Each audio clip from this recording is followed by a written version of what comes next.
સુરત શહેરમાં બાળકોની સલામતી અને ગુનાઓ રોકવા પાંડેસરા પોલીસ દ્વારા જાડી ચાકરાવાળા વિસ્તારમાં સર્વે શરૂ કરવામાં આવ્યો છે।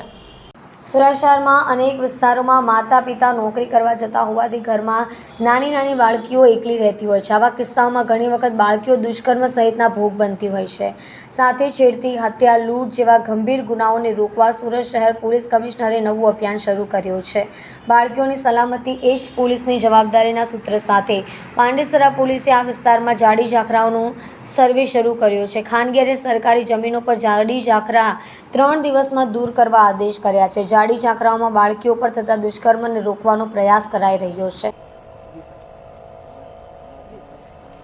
માનનીય શ્રી કમિશનર શ્રી અનુપમસિંહ ગેહલોત સાહેબના માર્ગદર્શન અને એની સૂચના મુજબ તેમજ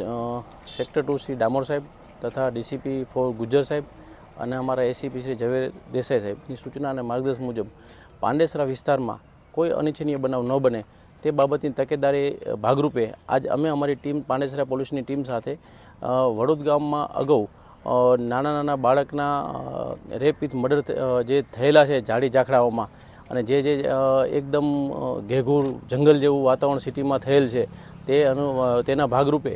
અમે આજ પાંડેસરાની પોલીસ ટીમ દ્વારા એક સર્વે કરવામાં આવી રહ્યું છે કે ક્યાં ક્યાં જે જાડી ઝાકરા છે કે જ્યાં આવા બનાવ બનવાની શક્યતાઓ છે કે જ્યાં અગાઉ બનાવ બનેલા છે તો એના ભાગરૂપે આવા બનાવ પાંડેસરા પોલીસ વિસ્તારમાં ન બને એની તકેદારીના ભાગરૂપે એક અમે આજ સર્વે કરવામાં આવ્યું છે। અને પાંડેસરાની દીકરી એટલે અમારી દીકરી છે, પાંડેસરાનું બાળક એ અમારું બાળક છે, એ ભાવનાથી આજ અમે સર્વે કરી અને જ્યાં જ્યાં આવા જાડી ઝાકરા છે, જ્યાં અવાવરૂ જગ્યા છે કે જ્યાં આવો બનાવ બની શકે છે એના ભાગરૂપે આજે અમે એક અમારી ટીમ સર્વે કરી રહી છે અને આગામી દિવસોમાં એનું રિઝલ્ટ લાવવા માટે કે જ્યાં જ્યાં જાડી ઝાકરા છે તે બધું કાઢી અને એને એકદમ મેદાન જેવું કરી જેથી કોઈ બનાવ બને તો સામે દેખાય અથવા તો કોઈ આવો બનાવ ન બને એના ભાગરૂપે એક અમે આયોજન કરવામાં આવેલું છે।